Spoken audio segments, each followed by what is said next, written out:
Welcome today on the third episode. Woo! 3 episodes of The Bar is Ankle High. We are going to talk about poor time management, time blindness, procrastination. There's a few different names for it. Before we do get started, if you heard our last episode, there was a bit of a debate about the finale of Sleepless in Seattle. And I have gotten the answer to our question. Oh, you did? I did. So that's nice, because I completely forgot about it, so yeah. I did not look it up. Yep, I did. I did at the last moment. Remember to Google it. Did they go to the Eiffel Tower? So, if you heard our last episode, episode 2, we were talking about disorganization. We also thematically covered disorganized thinking. Nailed it. One of the things that came up that really had nothing to do with anything, we were talking about Sleepless in Seattle. And in the finale, Katie said that they met at the Eiffel Tower. I misspoke. I knew I misspoke. I immediately corrected myself to the Empire State Building.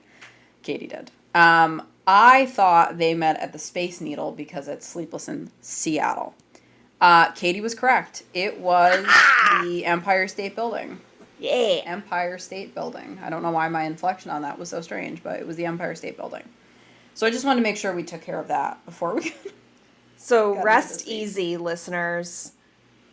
We will, one of us, perhaps, remember to answer questions that we've asked ourselves. Let's rephrase that. We might remember, potentially. Between the two of us, someone will probably remember. Someone might remember. And we usually have access to Wi-Fi, so. Yeah, usually. And pause buttons. Oh, yeah. I guess we could have done that. We didn't. So anyway, there's your answer. So today, poor time management, time blindness, procrastination. This is something I know I personally was a professional procrastinator as a student.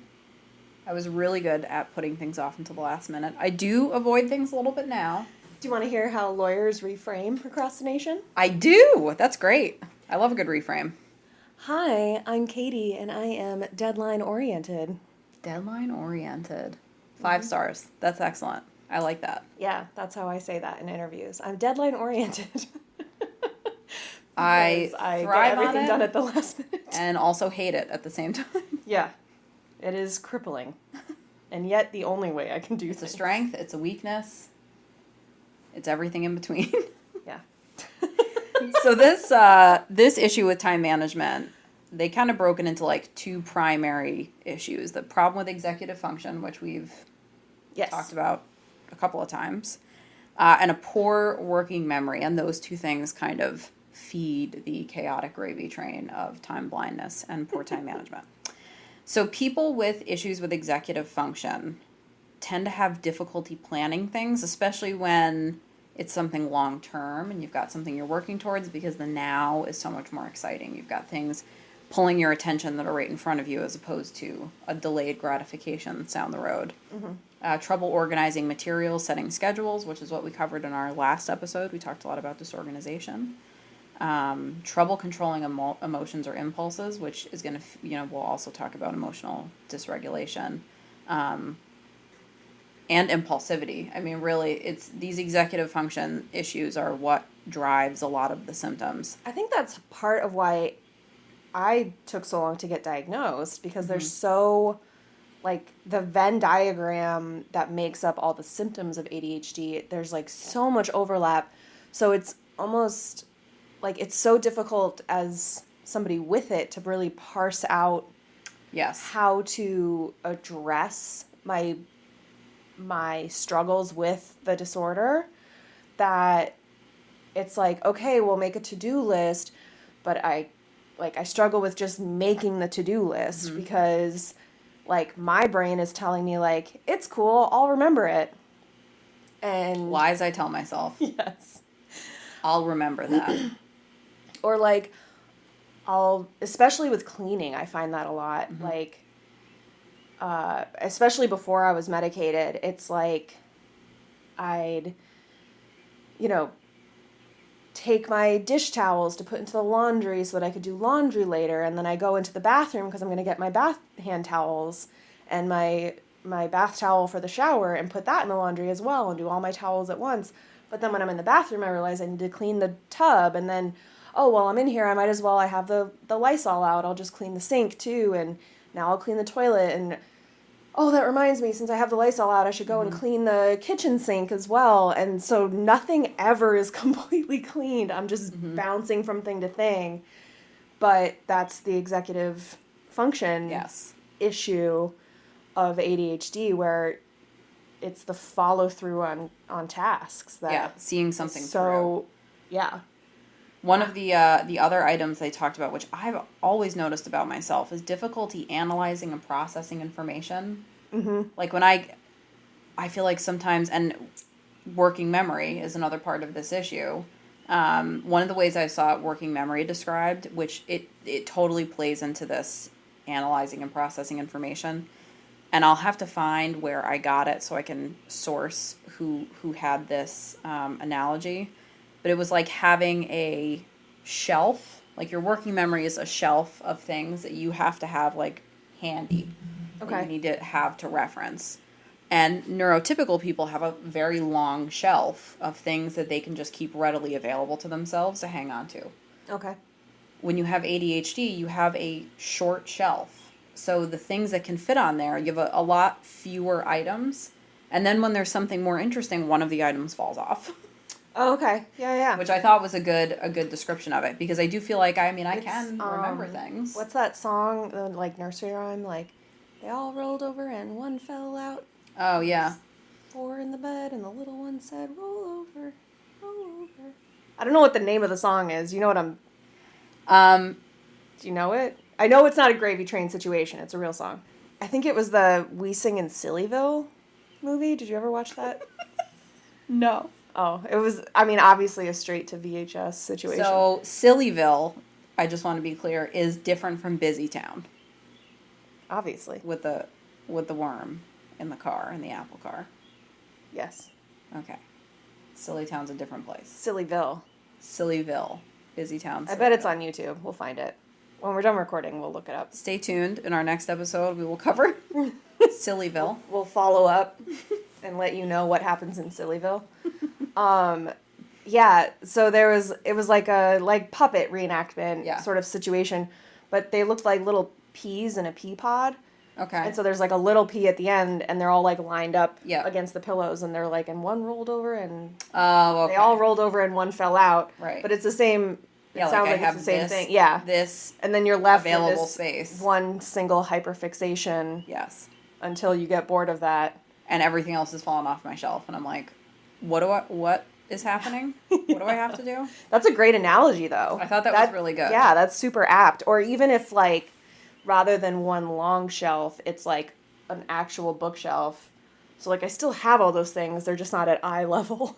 And then if they're not at eye level, they right, don't out exist. of sight, out of mind. Yes. And so, like, then I have to go digging for it way more than a neurotypical person would. Totally. Yeah. And then I get distracted along the way. Yes. It's quite a cycle. It's exhausting. Yeah. So that was one of the things that they kept going back to. Like, the now is more compelling than whatever's on that shelf. Yeah. It's almost like, fuck that shelf. Look at this instead. Yeah, that was something I found in my impulsivity research. Yeah. Which we'll talk about next week. So come back for more fun facts about that.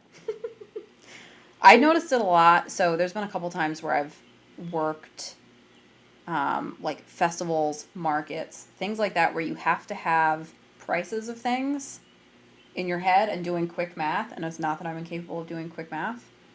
Remembering the prices of different items that I'm not familiar with. Like, these aren't items that are my items that I'm selling, and I know how much they are. I'm, like, helping somebody out. And keeping that information, right, and people are asking me prices, trying to total things out, it is a nightmare for me. Oh, see, I can handle that.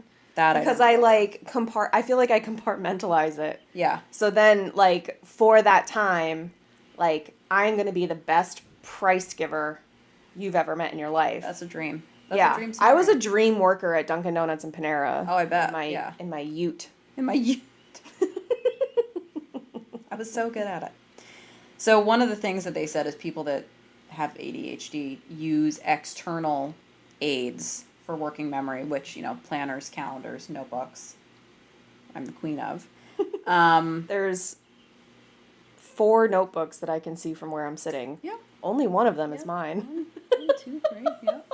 Yep. Actually, there's that shelf right there is just notebooks. It's just if you look over in the corner. Oh yeah, that's look all at that. notebooks. Yep. Holy shit! It's like Yep. a notebook graveyard. My spouse and I both really love getting a fresh notebook for something, and then Oh my god, I love it. I actually do have 2 blank notebooks for journaling. Yeah. Ready to go. Yeah. I'm not even halfway through my current journal. Oh yeah, it's just it's like I got to be ready with like 6 notebooks at any I just time. love a good notebook. I do too.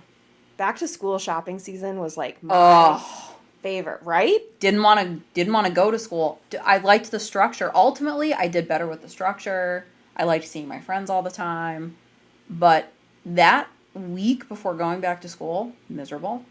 Oh, I didn't want to go back to getting up early. I was so fucking hyped to go back. I wanted to go back to school. I wanted shopping. to use all my new stuff, all my new colored pencils. My backpack Crayons. was so perfectly put together. Yeah.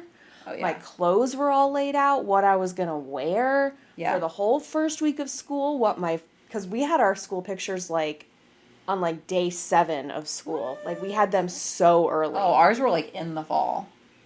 I mean, technically. But we also couldn't lay outfits out because we were in uniforms. Oh, yeah. No, I was public school, so. And then when I went to public school, I wore jeans and a band t-shirt on Converse every day. I wore jeans and a hoodie every day, and I was the thinnest I've been, so. And hated myself the most. Horrible. Yeah. But, awful. Yeah, no, oh my God, I loved it. I loved it. Back to school shopping, I loved. Any organizational tool, I am always so on board with and so excited, and then I never use it. Yeah, I, partly because my time management style has nothing to do with the organizational tools for neurotypical people. I think is really what my problem is. Right. Like, I'm very aspirational in my organizational. I usually have a hard time because the planners aren't organized the way I want them to be. Oh, I'm very picky with my planners. Yes. And I actually, I've never been a journaler really, but I keep all of my planners. So I have all of my, like, planners and calendars from the last, like, 10 years that I just keep because I think it's, like, kind of interesting to flip through and, like, see what my schedule was like at different points. Okay. And, but I always am like struggling because it's not laid out the way my like brain needs it to be laid out. I'm so opposite. I have every journal I've ever had since 4th grade, and I immediately toss out my day planners. The only thing I keep is the pages in the back where I write down all my passwords and usernames for everything. Please, Jesus, if you're listening, don't steal my planner. Don't steal my planner because I'll combust. That's mean. We said be nice. I know I do have trouble keeping myself on task.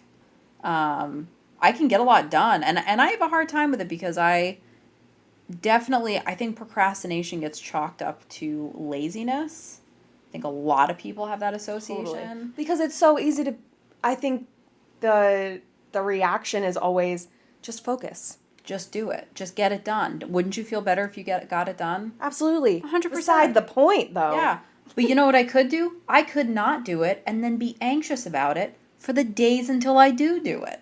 Yeah. Like, and that was part of what really pushed me to get a diagnosis, because I was going up against my deadlines for work every time. Yeah. And you're like, there why were am I living weeks this where way? I had 8 or 9 appeals due in a single 5-day period. Right. And so in that situation, I was pushing up against the deadline, and a day where I had 3 different appeals due, I can do 1 appeal in a day, usually, if it's just a reply, but to do 3 of them in a day, I knew I wasn't doing them as well as I could have, and as well as I would have if I had better time management. Right. And that was the thing where I was like, I said to my doctor, I was like, it didn't matter before when I was in a different department, but it for sure affected me in my past 2 private sector jobs, and now in what I do in the public sector, it is critical that I don't manage my time that way. And so for me, being medicated is so much more helpful. And my therapist, shout out Jessica, Right. that to-do list hack that she gave me is very helpful when I find that it's like when I'm getting really overwhelmed by how much I have to do. Mm-hmm. My time management goes right out the window. Yeah, it definitely, And it's like such a catch-22 because I'll avoid it or I'll put it off because I'm either not sure how to approach it or I'm not sure how I want to do something Yes. or how to handle it. So if I'm not sure, I will kind of kick it around and 'Cause avoid it's it like a that little decision bit. thing we were talking about. Yes, Like, which again, I I'm need decisive. to process. Yes. But that time where I'm like, or if I don't feel like I've gotten clear direction on something, I will totally kick it down the road, which then just makes me more anxious. Totally. And then I have to do something at the last minute, and then I'm flustered, and because I immediately, when I'm under pressure, I just don't function well. So I really try, and like in my personal life, always gear things in a way that's like making things easy for myself. Yes. And in my Every other personal life, aspect. yeah, I feel like I think part of the reason that I like, as we discussed in the last episode, I really cherish my alone time and Same, yeah. need advance notice if I'm supposed to go out with people or socialize beyond my standard schedule of socializing. Part of that reason is because in my personal life, I schedule my time so that I have time to process and figure out how I want to deal with every situation. Even if it's just a matter of like, okay, I'm going to golf on Sunday. Saturday's weather's going to be terrible. So I need to get my grocery shopping done on Saturday. I also need to do 2 loads of laundry. And I want to do some meal prepping, get my overnight oats done, and like thinking about the order that I want to do those things in, Right. so that it makes the most sense and is more efficient, because I don't want to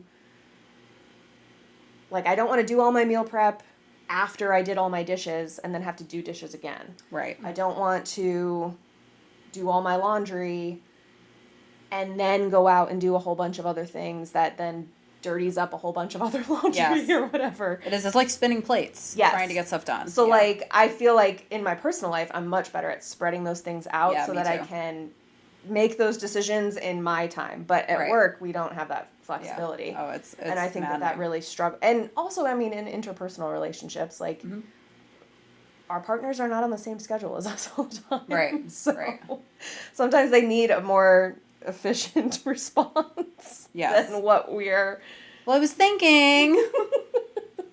15 minutes later. Okay, so what was the plan for this? Do you feel a lot of guilt? Do you ever, like, if PK asks me to do something, I feel a lot of guilt if I'm like, can I just let you know? Like, I just need to, because it's just a matter of, like, thinking about it. Like, the answer is yes. I just want to think about it before I'm actually, like, on the record for saying yes or whatever. I think we encounter it more. He'll be like, hey, I want you to listen to this. And sometimes I literally have to look at him like, I am not in a receptive mood to something like that. I'm not, like, I'm either too tired or, like, I'm going to tune out. So bring it up to me. Or can we talk about this tomorrow when I've slept or done this or done that? I got to get better at doing that with PK because so often he's like, remember when I was telling you? Nope. Nope, don't remember that. Don't recall. We didn't have that conversation. It was Sean Connery, of course. Welcome to my gravy train. Led Zeppelin. Oh my god. That was something else. One of the things that I do, again, in my sometimes excessive organization, which is really to combat things like this, I have alarms set for when I have to get up, when I have to leave. On the mornings that I'm going into the office, I have a alarm that I snooze. So every 9 minutes, I get another alarm that's telling me what time it is so that I stay on task and I know about where I should be in my routine when each of those alarms go off. And I also make myself to-do lists. I would say the best example is Thanksgiving. I have a spreadsheet that has shopping list categories, menu, and a day-by-day schedule the week of all the things I need to do on that day. And then the day of Thanksgiving and the day before Thanksgiving, there is a list with timestamps in the order that I need to do them. So that I handle Thanksgiving very differently. if only you could see the look on Katie's face right now of sheer panic. It's like imagine a possum in a trap that's about to be A lot of hissing. relocated. Yeah. Yeah, it's more a means of survival, and I also because things do get chaotic, I don't want to have to think about anything. I don't want to have to go, okay, so I have to do before I can do this, I have to do this. So I avoid it entirely by making myself a list that has timestamps on it of when I need to be doing things. I even do that like if I have to leave somewhere, okay, I have to be here by this time, which means I have to leave by this time, which means I have to be in the shower by this time. And walk my way all the way back, which gives me, okay, I have 45 minutes to do this. I have another 20 minutes to do that. And that is how I live my life every every step of the way. Your anxiety is really well managed. So, raw dog in life is really good for me. You're doing great, sweetie. You're killing it. One of the things I did read is they said procrastination is the inability to tune out what is causing you to feel things and to just do a task. So the feeling that you have associated with the task, you can't tune out. So it dictates whether or not the task gets done. Which kind of goes back to that self-regulation where, moods, emotions, time, energy is just like a battle, like every day to day. Because you'll go into, one of the things they said is I gotta find it. Is that related to the issues with dopamine and norepinephrine receptors and producers? Like, I have this feeling, but there's nowhere for this feeling to go because my receptors aren't taking that it could be. from my brain. Yeah. Well, I'll have to check. Hey, if you're a researcher in this, let us know. Shoot us an email at thebarsinklehigh@gmail.com. Tell me if I'm accidentally a genius. Tell me if I just blew the lid off of ADHD. Did I figure it out? I cured it. I'm the curist. Maybe. Let us know. Now I'm 2 types of doctors. Not just words. I'm not even a law doctor no more. One of the things they said that I was reading, I watched a video that was very helpful, and I also read a couple articles off that Attitude mag online, which was very helpful. And in the video that I watched, which we will link, they were saying that it's intention deficit disorder. So, like, it doesn't matter what you wanted to do. Because if you've got something that's pulling you in a different direction, it's like Are you saying intention or inattention? Intention. Okay. So, an inability to, like, organize around what your intention is. So they said, like, oh, today, like, I'm going to go into the day, like, I'm not going to. That explains totally why distracted. I really struggled in yoga when the instructor was always like, set your intention for the day. And I was like, wah! I don't know what that means! Screaming at the ceiling, yelling out, hey, what do you mean? Can you elaborate on that? Meanwhile, I'm like tapping my foot in corpse pose or whatever. Savasana, and Katie's just like tense, the jittery. Worst corpse. That's what I am. I'm the most active corpse they've had. Hello, my baby. Hello, my darling. So they said that in procrastination, because it's not just like getting started, but also keeping going. One of the things was to just break tasks into like smaller and smaller pieces until you're willing to start, which to me is making a to-do list and putting on my to-do list that I have to like make a comprehensive to-do list. No more than 5 tasks or else you fail. Yeah, we're throwing that advice from last episode out, by the way. That's right in the garbage. Yeah, with 5 the recipes items. we cut out. Yeah. And the stamps that no, we're just kidding. We're not throwing out the stamps because they're too expensive. It's like have a partner with you to lick stamps. Or whatever the fucking tip was. Yeah, no, thank you. Ridiculous. I will get self-adhesive stamps and put them on an envelope myself, thank you. In the privacy of my own home. So yeah, that was a piece of advice, along with having planners and calendars, which I feel like we've all heard at least a million times. You have a planner and a calendar, even if you don't like how it's organized. Do you use it consistently? I do. I actually won't even schedule anything until I have it in front of me. Oh, okay. Because I get paranoid that I'm going to forget about something, and I also make notes on it of things that are coming up, addresses. Because man. That's what Deb does. Yeah. Deb has a wall calendar that she gets, like, I think somewhere on the Cape. Mm-hmm. They give them out for free every year, and she grabs one, and it's like these pen and ink drawings. But yeah, everything is written on that thing. I'll take a picture Yeah. the next time I'm over there Yeah. and send it to you. Because, I mean, everything. When Jake is working, when I'm working, or if I have a day off, Mm-hmm. if I'm spending time with PK for whatever reason, she's got that on her calendar. Like, it is a forensic investigator's She's tracking my dream. period.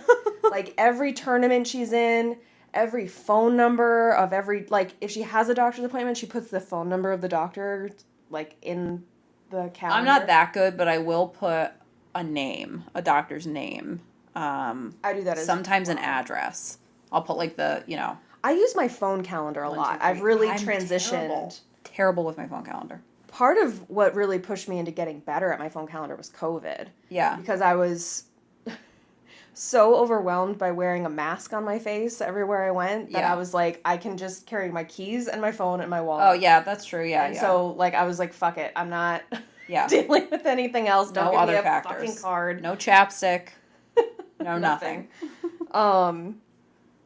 Yeah, and that has made me much better at using and then I set up the widget on my phone so that it has, like, a little banner. Oh, yeah, like upcoming. Yeah. Yeah. So, like I put, like, that we're recording is on there, and, like, everything for the most part. Yeah. So I try to just keep it there because it's not synced to my work calendar. Not that I really put anything on there anyway. Yeah, I don't really. Maybe I'll try and be better about. I really like having a planner because I also like will make notes of things, lists. Oh, it's super handy. I've just gotten much more, especially with this, now that we have, like, shared notes and I'm doing a lot with our social medias. It's way easier to have a note with things pre-typed. Yeah. That we use all the time, like hashtags or captions or whatever. Mm-hmm. To have that on my phone ready to go rather than having to retype it every time. Yeah. There was some categorization on ADD Mag, or Attitude. They broke procrastination into different types. So I know I tend to, like we were saying, when I'm feeling anxious about something, I then procrastinate, and then I think there's actually a lot of overlap. I don't think most procrastination is just one of these things. I think a lot of it is like multi-factor. But they said that there's the emotionally exhausted type where you just have fears, worries, anxieties, unrelated things going on, whatever, preventing you from starting. I take Lexapro for that. That's what one pill's for. The dopamine desirer, they call this one, where you need like a jolt to get going. A spark, thrill, like you can't do your work until you do something fun to like get you going, and then you can do your work. So, let me just do this and then I'll take care of that. I can't do that. I tell myself that, and then I'm just on a, like, water slide of fun things. Yeah, I don't think I've ever really been that type of. I wasn't doing fun things. I was just avoiding it.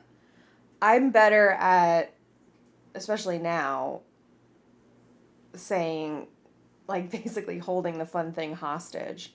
Yes. Like, I can do the fun thing. Punishing myself. Yeah, after I finish this. Yes. They said there's focus finder. Like, you need a clear picture to be able to do it. Or you need a bigger picture, context to be able to do it. Mm-hmm. Somebody who's deadline driven, so can't work unless you're under pressure. What was it? Deadline I'm motivated? deadline oriented. A perfectionist, like you can't do things. I used to think I was a perfectionist, but it turns out no. It turns out I'm not a. What's the opposite of a perfectionist? I think I was billing my procrastination as perfectionism. Yeah. When it wasn't really that. It was the, like, I need a deadline to get it done. And then, like, perfectionism for me is like I'm blowing hot air. if I'm like, I just need it to be perfect. Like, very rarely am I like, this has to be absolutely perfect. Because I am fully, for whatever reason, I'm so on board with all my faults. Just really embrace myself. Man, are my faults the best. Just ask me. Just ask me. I'm an expert. I'm 3 kinds of doctor. Words, curing ADHD, and what was the other one? My faults. Remembering stuff from Memory. 35 seconds ago. So speaking of working memory, my shelf is very short. And the last one they mentioned was the overwhelmed one. Like, too many options, you're too overwhelmed. And I very much feel like I'm all of those. Well, not all of them, but multiples of those.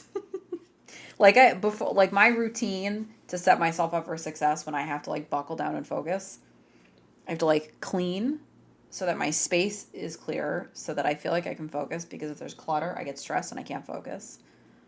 I have to take care of any like little quick things so that I don't have stuff bouncing around in my head that I need to remember to do that take 2 seconds. So all those little tiny tasks get done. I have to get myself a sweater or something, a blanket in case I'm cold, a hot drink, a cold drink, a snack. Jesus Christ, it's like taking care of a Furby. Yes. A notepad and a pen. It's exhausting. It's like I need to make it so that I have no excuse to be distracted. Realistically, my physical needs are met. Like, I have nothing going on around me. There's no external. like I'm teasing you, but I'm the same way. It's just that I have all of those things out 100% of the time at my desk. I have a fan on top of my desk. I have a space heater below my desk. Right. Yeah. I always have my jacket on or nearby. Yep. I've got pens everywhere. Yep. I have a spiral notebook that I take all of my notes in for work. Yep. That my boss has made fun of me for. Yep. Instead of using a legal notepad. But it's way easier for me to flip back and forth between cases if I need to refer to something that I already did. And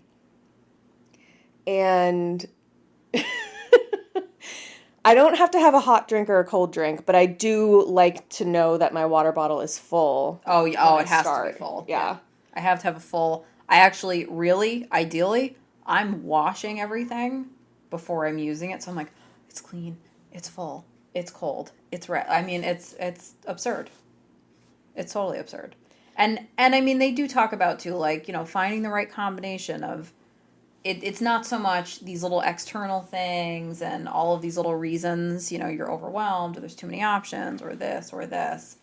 It's really the right combination of like, I got enough sleep last night, I've had something to eat, I've scheduled things and spaced them out so that I'm not cramming at the last minute, or I'm medicated, or... Sleeping is so big for me. If I don't get enough sleep, I am a world-class bitch. It's awful. My brain 100% doesn't function. And I think also the right combination of activities. Like, if I'm hyper-focusing and not moving and working for 4 hours straight and not picking my head up, leaving and going outside and getting some fresh air and like moving around a little bit is like a nice little system reset. And then I can go back in, I can do another spurt of focus of whatever I'm working on.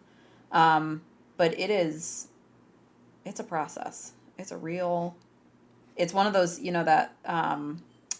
that tweet where it's like, I'm not high maintenance, I say as I do, and it's like a list of all these things. And that is definitely me.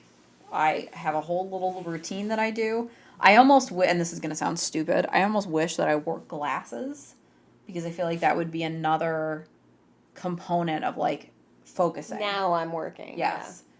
Yeah. Work hats on, like that. I mean, it's really raw dogging. To what extent do you think you you developed those tactics because you were not diagnosed in childhood? Oh yeah, totally. Like, I mean, I was talking to my therapist about this like a couple weeks ago, because I've just been in this like ADHD space now for a bit.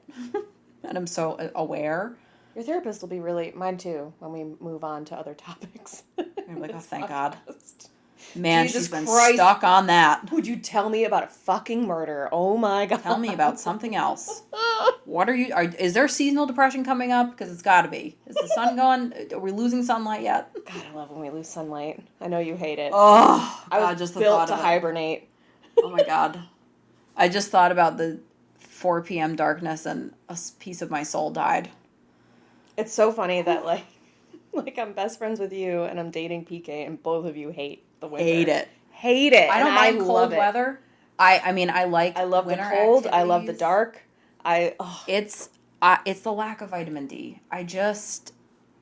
It really is a real bummer. I love it because I can go out for a walk at lunch and I'm not doused in sweat. See, my problem, I'm not filthy afterwards. If I have a coat on, then I start sweating under my coat, and then I get hot because now I have a coat on and I can't cool off. Yeah, I like spring going and on fall. without a coat on, or like just a fleece or something. Yeah. And I also like that I can go out with something that has pockets on it. Yes. To hold my phone. I will give you that one. That is a benefit. Which is also a benefit to cooler weather. Yeah. So, yeah, I like it all. I also get excited when it's really hot to go for a walk and just like sweat my whole ass off. I only like that if I can, like, if I'm not working. After. Yeah, like, yes. And it's like, yeah, that was a good workout. Thanks, endorphins. Yep. Let's go. Another thing that has helped with ADHD. Yeah. Going for walks. Just, you don't have to kill yourself, guys. Oh, yeah, like, we'll discuss when we talk about, like, diet culture and stuff. But, like, you don't have to annihilate your body every time you go to exercise. Moderation is really something. Just take a walk. Just move your body. Go sit on the floor and stretch for 20 minutes. Yep. That isn't a workout, guys. That's a workout. Sometimes to get myself... Actually, I do it a lot in the wintertime when I cannot work up the motivation to really go out and go for a walk or exercise. And, I just want to lay in a pit of despair on the floor that season. Stretching is so nice. Like, stretching makes me feel so good. Yep. Especially in the winter when it's like, when it's fucking horrible out. Like, if there's an ice storm, I'm not out there like Buddy the Elf making snow angels. But, like, yeah, if it's perilous outside, I'm not like running around. But being able to stretch, it's like that, the release of the lactic acid in your joints. It's so nice. Just getting a little like movement in makes me feel better. I just never want to do it when I should. I've been thinking actually of just like popping into one of those conference rooms on my lunch break and doing stretches when it's really hot out and disgusting. Yeah, I've tried doing them at my desk and it's hard. I don't want to do them at my desk. Yeah. I can't. It's weird. No, it's weird. It's a weird thing to do. Because I know I'm just going to like pop in my headphones and like bend in half and then... Can I tell you what I thought you were going to say? No. I mean, yes. So I was like, oh, okay. I mean, I'll keep it to myself. I thought you meant, do you know what I was going to say? Or do you know what I thought or whatever? I thought you were going to say that you would put in your headphones and bend over to stretch and fart and not know it. I hope I would know if I fart. I don't put too many other things in my butthole. I really keep that to a minimum. I keep very limited treasures in there. Very limited. It's a very specific pocket. It's a very secure safe deposit box, though. 10 out of 10 recommend. I mean, I would also hope that I would know if I did, but, every now and then. I mean, I know if I farted at the gym, I would just have to find a new gym. I would just have to leave. I mean, it's like Nice knowing you. Gotta go walk into the ocean. It's one thing to like...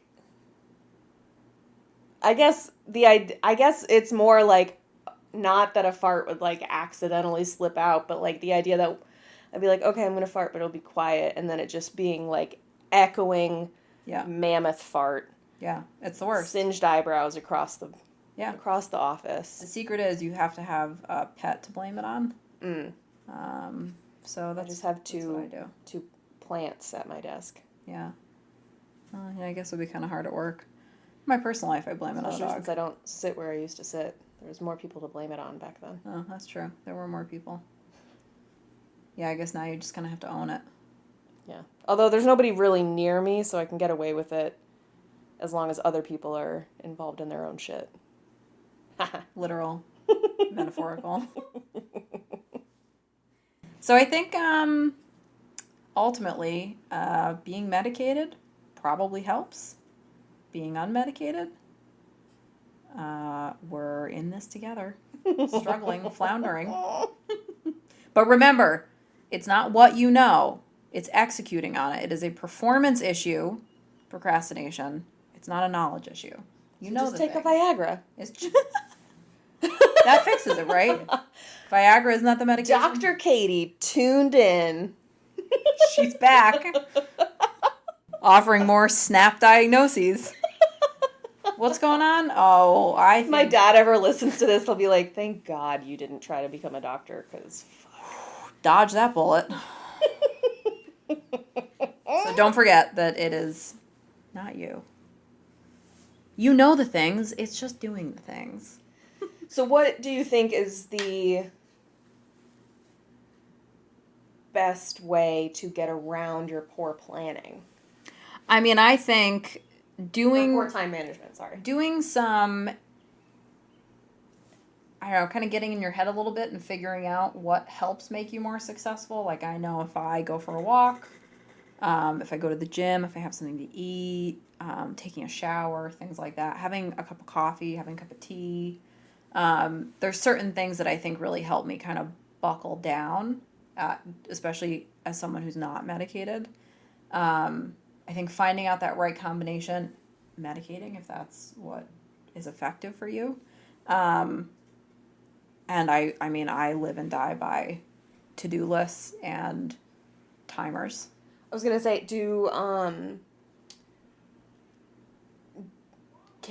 will you, I don't know, follow through or believe it if you set a time limit for yourself that's like arbitrary and very artificial? Like, I have to clean the house in 45 minutes, even though I know I have the rest of the day to actually get it done. So I'm a little bit, I'm only giving myself deadlines like that when I have to. I try and also, the other thing that I do is I try and build in time every day and really on like a weekly basis also of time where I'm letting my brain rest. So for me, cleaning is a way for my brain to rest. I'm like doing something that I don't really need to think about, and I can just, if I'm, like you were saying, I do the same thing where I'm like putting something down and just picking something else up, and it is a nightmare. Yeah, Nothing ever gets actually finished. I do wrap it up at the end. I do eventually come in, I'm like, oh yeah, that's right, I was doing this, and then I was going to do this, and then I can take care of those two things, and something else pulls me in a different direction. I do regroup with those, and that's time that I allow myself, my brain to just flow, and I'm not trying to direct traffic. I'm just like letting it go. But I do make sure that when I have to be on a time frame, the other thing that both of us will do, because we both have this issue. By both, she means her and her spouse. Yes. Just to be clear, I will do time check-ins. Hey, we have to leave at 2:30 and it's 2:00, so we have to leave in 30 minutes. And I wait until I get a verbal confirmation. Okay, cool. Hey, it's 2:15 because I am too anxious about being late, like late. Don't get me wrong, I am late sometimes. More often than not, I am squeaking in at exactly the moment I need to.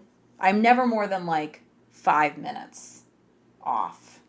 Yeah, if I'm significantly late, it's truly outside of my control, like traffic or... Oh, yeah, totally. But I think for me, it's definitely anxiety dictating. No, you can't be late to this. You have to leave on time. It's pretty dope that where we live, we're like basically 30 minutes from everything. Yes, which is thank God, because otherwise. And I'm frequently trying to cut it down to 15. I wonder if I can just get away with leaving it this time instead of this time.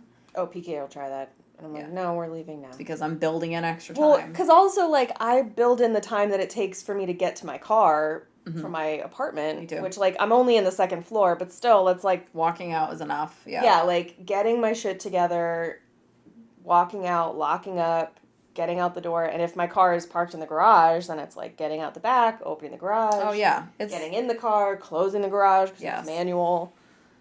I know...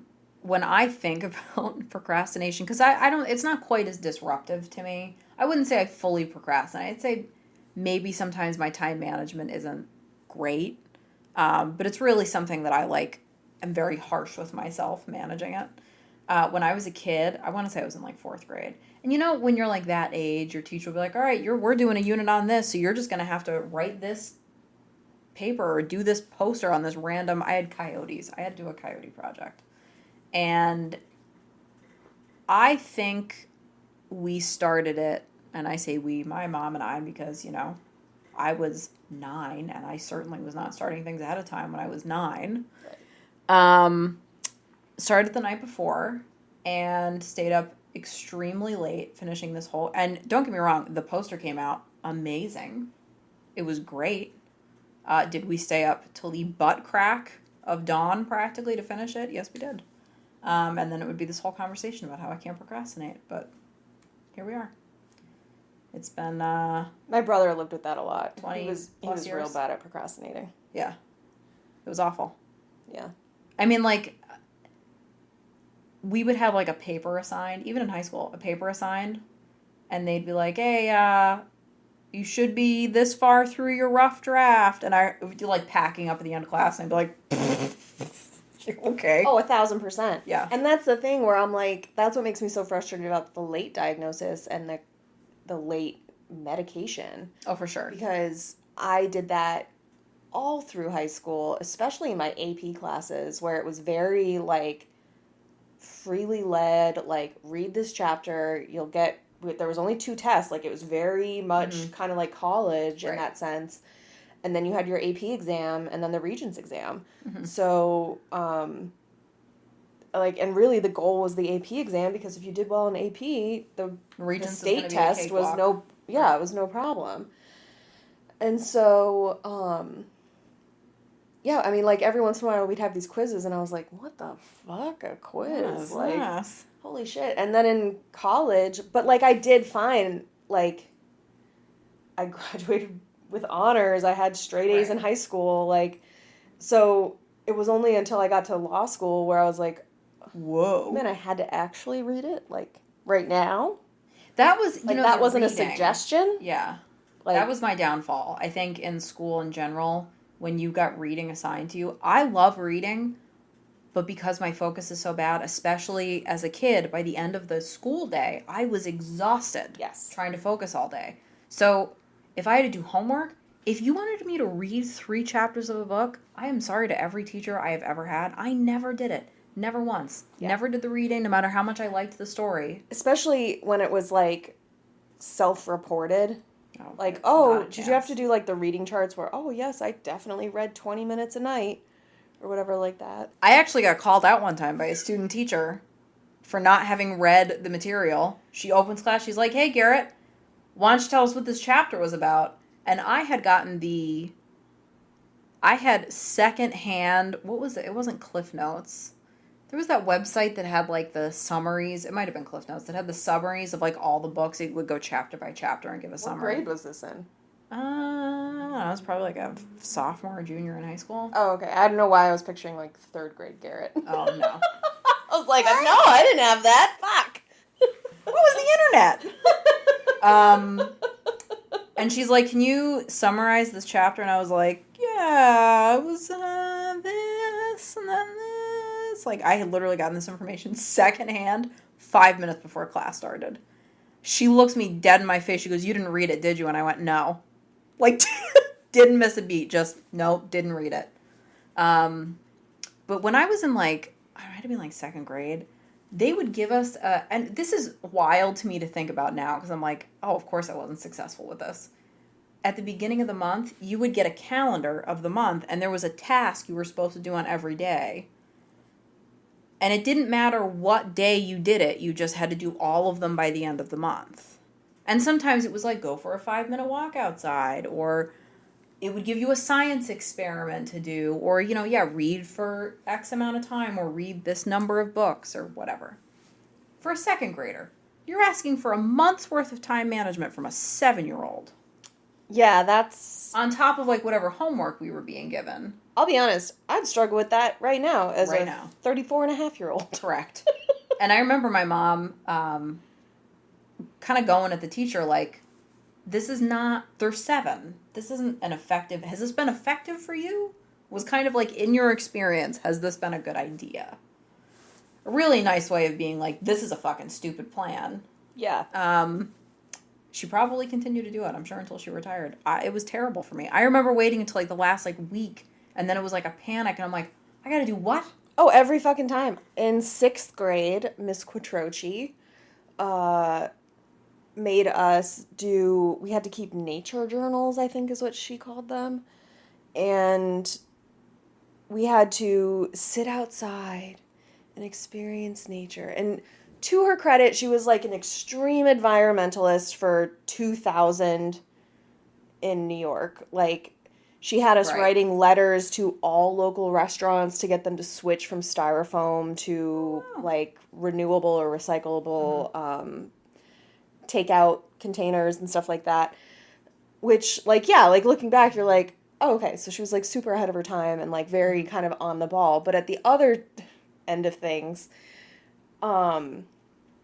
she had us do these fucking nature journals, and to the, like, in the way that she was trying to get us to like go outside and like explore the world, like don't just sit in front of a TV screen all day, which is, I'm sure, really where this was coming from for her. Correct. Yeah. We had like a composition notebook, and the square in the corner where like the red line like made that square in the corner, we had to fill that in with the cloud cover and like draw what the fucking sky looked like on these goddamn nature walks. Oh. And I'm like, lady, it's like September 20th. There's like a cloud, and then like we'd get graded on that, and she's like, this wasn't detailed enough. There was no clouds. My girl, I'm not Da Vinci. Like, do you want, like, oh, I'm sitting out here, and we had to sit outside for however long and write a full page about what we experienced in nature, and I'm sitting in my mom's backyard in suburbia. Yeah. Like, oh yeah, I hear cars going by, and there's the ice cream man, and yep, I hear some birds. Can't see them, don't know what kind of bird it is. Yep, a bug touched me, so I'm done with this. Goodbye. like, absolutely not. But it was the same thing, because we'd have to have however many we had to have each month or each week or whatever. And I'd do them all at the last minute, and then I'd like change the fucking cloud cover box so that it matched whatever the weather was that day. And I'm like, well, I don't know what to tell you, lady. Like, this is ridiculous. I hate it.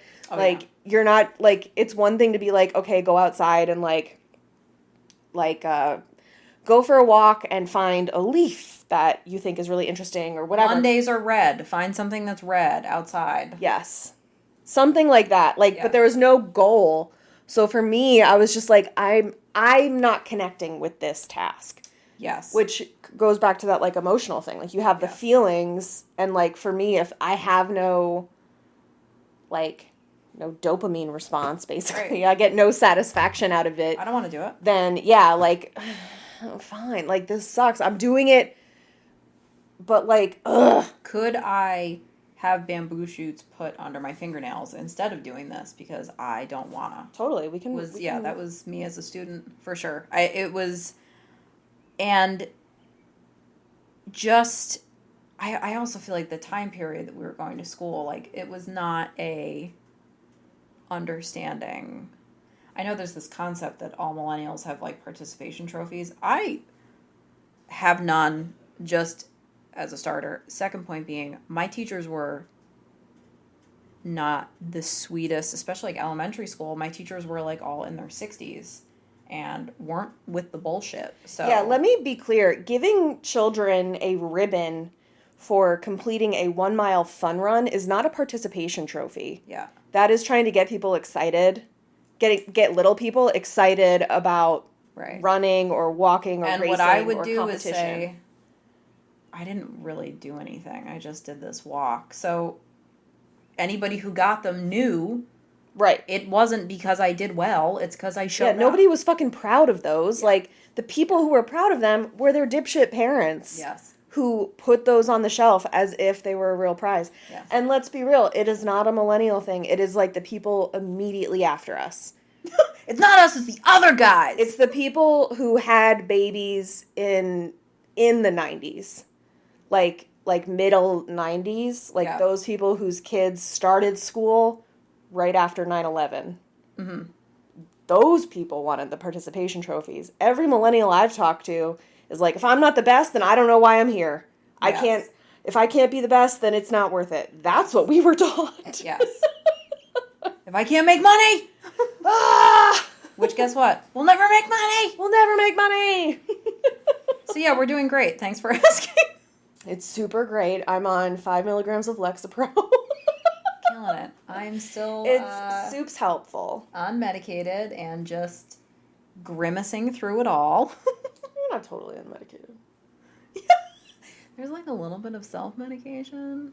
So that was today's episode on procrastination, which I will say probably any of my traumatic childhood memories stem from procrastinating in some fashion. For sure. And getting myself in trouble, even though I was not a troublemaker. I'll call it professional hindsight cringe, but I'm including my college experience. It has to do with procrastination and how much, because it's irritating that I know I would have done so much better. I would have gotten more scholarships. I would have gotten more prestigious jobs right out of law school if I could have just handled it or had this medication to like help me focus so that I could read the fucking cases. Or, yeah, my thought process was like, you procrastinate, you're not smart, you can't be successful doing something like real and big. Yeah. Because you can't get your shit together. Yeah, I would argue that people with ADHD really, I think, struggle with negative self-talk more than the average it's horrible neurotypical person. Yeah, for sure. Because we are so much harder on ourselves. Oh, yeah. Yeah, and it's definitely not a perfectionism. Like, I don't expect perfection from myself. I'm like, and I think minimum competency would be great. That's where the self-hate comes in, because it's like, I can't even do X. I'm such a loser. I can't even clean the dishes. Yes. When I'm supposed to. Yes. What kind of adult am I that I can't even do this? Oh, 100%. And I definitely, I think it's limited me in some fashions because I am just constantly, even now, I have to really like unpack it and walk it back. Yes. There was one day I was in therapy having one of those days where I was just like, really enjoying shitting on myself. Yeah. And my therapist was like, wow, that was really harsh. I was like, oh yeah. I'm excellent at that. So you agree. I'm right. So what you're saying is I'm horrible. I knew it. Cognitive behavioral therapy is extremely important. And hard. And hard, It's yes. hard. But it is very helpful, if only for a sounding board. Just to like talk things through, to be like, I feel like I'm crazy. I'm not crazy. She's crazy. I'm not crazy. She's crazy. Plot twist, I'm both me and she. Yes. They're both me. Talking to myself. Yeah. It's rough. It's I do have to talk myself off the ledge. I had a day like that like earlier this week, actually, where I was just like, I'm disgusting. I should just eat whatever I want because I'm gross. It doesn't matter. PK's gonna hate it, but he says he's fine. Blah blah blah. And like I get lying to me. Everybody's lying to me. Right, and I get to the end of the day, and I was like, that was a bad day. I don't know why I'm in such a bad mood. Holy moly! What a sourpuss! Why am I so tired? I hate today. I'll tell you, Jem. And then you eat something, and you're like, oh. Yeah. I was hungry and I need to go to bed. Yes. When, I woke up the next day and I was like, let's not do that so much today. Let's just... It's that same thing where they're talking about thinking every day, I'm not going to do X, Y, and Z. It's your intention deficit disorder. Yes. Yeah. So... That'll do it for us this week. Yes. Thank you for tuning into another episode. You will hear from us again next week. We're going to be talking about some impulsivity. Woo woo! Talk about some emotional dysregulation. And we've got some more episodes coming up. Also in this ADHD series that we're doing. And don't forget to contact us. If there's something you want to hear, something you want us to cover, let us know. Yes, email us those ideas at thebarisanklehigh@gmail.com. And you can also check out our website. There's a submission form on there and a bunch of other information about us and the podcast and other places you can find us, thebarisanklehigh.com. Thank you so much for tuning in again, and we will see you next week. Bye! Thanks for tuning in. We'll be here next Thursday with a brand new episode to delight your brain juices. Until then, the best way to support us is to leave us a 5-star review on Apple Podcasts and like and subscribe wherever you listen. You can follow us on Facebook and Instagram at The Bar is Ankle High. And if you want to help us grow the podcast even more, you can subscribe to our Patreon at patreon.com/thebarisAnkleHigh. Patreons get exclusive Patreon-only episodes, monthly horoscopes written by yours truly, and access to our secret members-only Facebook group, as well as added to our close friends list on Instagram. We have a lot of fun over there, and we would love for you to join us. Until next week, remember to be kind to yourself because the bar is ankle high.